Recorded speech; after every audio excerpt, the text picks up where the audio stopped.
Welcome to Vietnam's biggest city of Saigon, also known as Ho Chi Minh City. In this video, we're going to take a look at all of the great features of this city, explore some things that maybe aren't so great, and I'm going to do something new in this video. At the end, I'm going to give Saigon a letter grade to rate it as a short-term destination, and also a letter grade to evaluate it as a long-term location for living as an expat. My name is Ryan. My wife Emily and I are the Snail Travelers. The photo shoots. One thing we noticed, not just in Saigon, but all around Vietnam, is that many Vietnamese people like to have professional photographers take their pictures.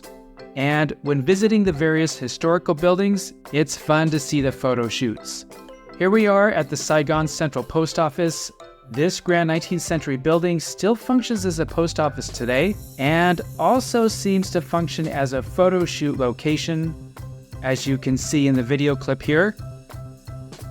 Next, let's head over to the Opera House, another example of the French colonial architecture that you'll find around the city, and it opened in the year 1900. Here are two sets of brides and grooms getting their photos taken. Next is the People's Committee building with the photo shoot in front of the statue of Ho Chi Minh, the man the city is named for. Next, let's head over to the Reunification Palace, also called the Independence Palace. And as you can see, it's also yet another popular location for photo shoots. And finally, let's head over to the Jade Emperor Pagoda. This beautiful temple is very active and quite busy. And once again, a great place for you to have a professional photographer capture a portrait.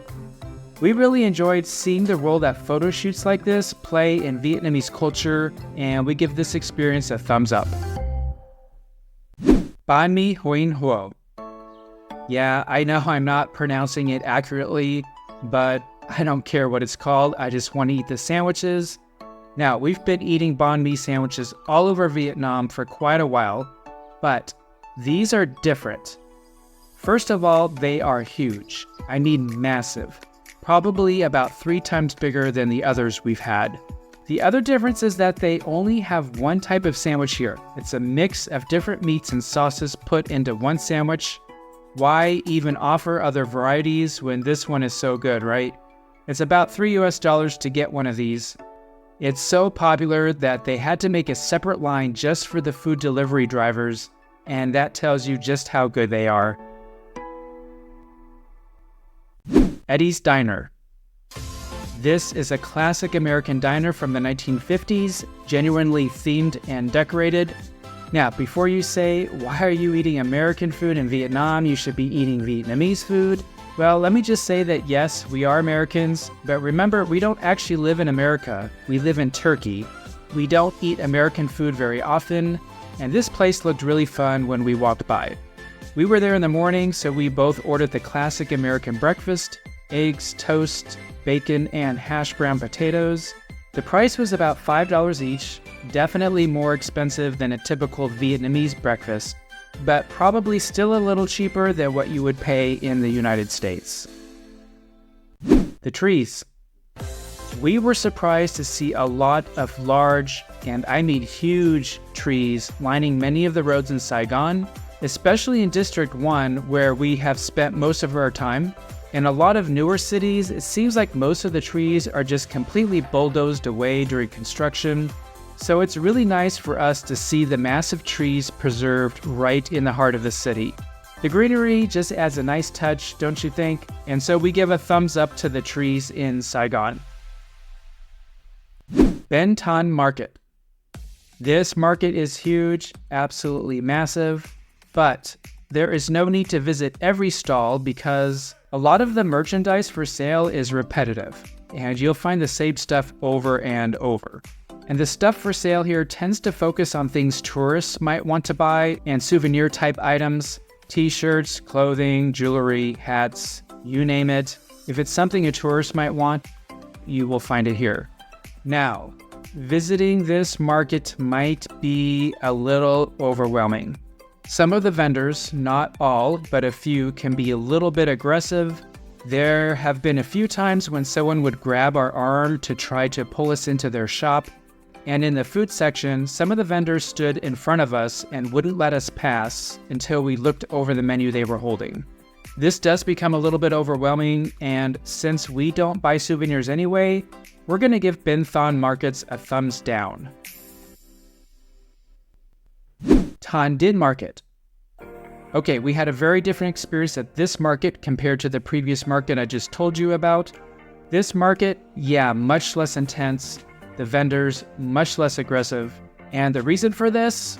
Well, it's a little bit outside of the heart of Saigon, a little bit away from the area most frequented by foreigners, and definitely a much more local vibe.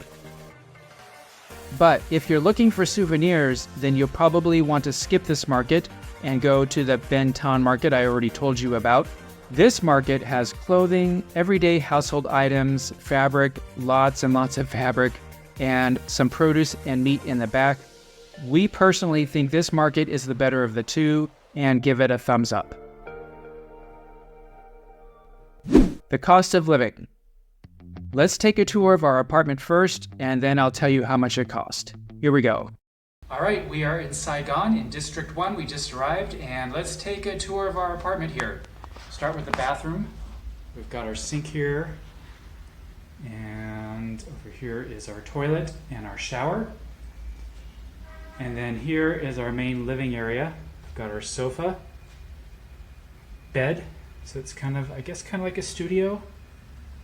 And up here there's like a little loft where there's another sleeping area on a mattress up there. Here's the stairs to get up there. Very excited to have a washing machine so we can do some laundry, some closet space.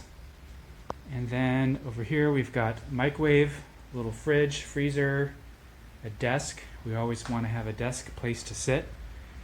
And then out here on the balcony is the kitchen. We've got sink, rice cooker, and some other things to cook with. And then here is our view. Here's the street below. And here we are in Saigon, Ho Chi Minh City.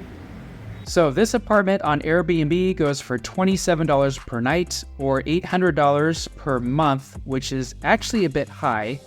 But this is one of the most expensive districts in one of Vietnam's most expensive cities. If you were renting this tiny apartment on a 1-year lease, it would probably be in the $200 to $300 US range per month. Overall, if we were living in Saigon long term, based on our personal lifestyle, we think our spending would be in the $1,200 to $1,400 US range, and I'll put a sample budget down in the video description. This is higher than the locations we've shown you in our other videos, so thumbs down for the cost of living by Vietnamese standards, but a definite thumbs up when compared to the cost of a similar lifestyle in the United States. Final thoughts. Okay, like I promised, I am going to give Saigon 2 different grades. The first is for rating the city as a short-term destination, and we're going to give it a B+. We think Saigon is definitely worth a short-term visit.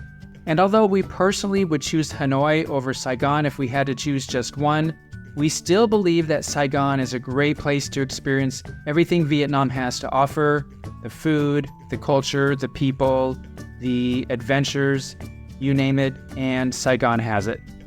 So, a B+ grade for a short-term visit. Now, as for giving Saigon a grade as a location for long-term living, we're going to give it a B. The cost of living is fabulous for a city this size. You won't get bored with the food. You certainly can't complain that there isn't enough to do to keep a long-term resident busy, that's for sure. For us personally, the weather is just a tad bit too hot for our preference, and public transportation is still developing. But nevertheless, Saigon's overall positives far outweigh the negatives. But that's just our opinion. But what do you think? What grade would you give Saigon? Let me know in the comments, as I'm sure it would be helpful to our viewers to know your opinion too.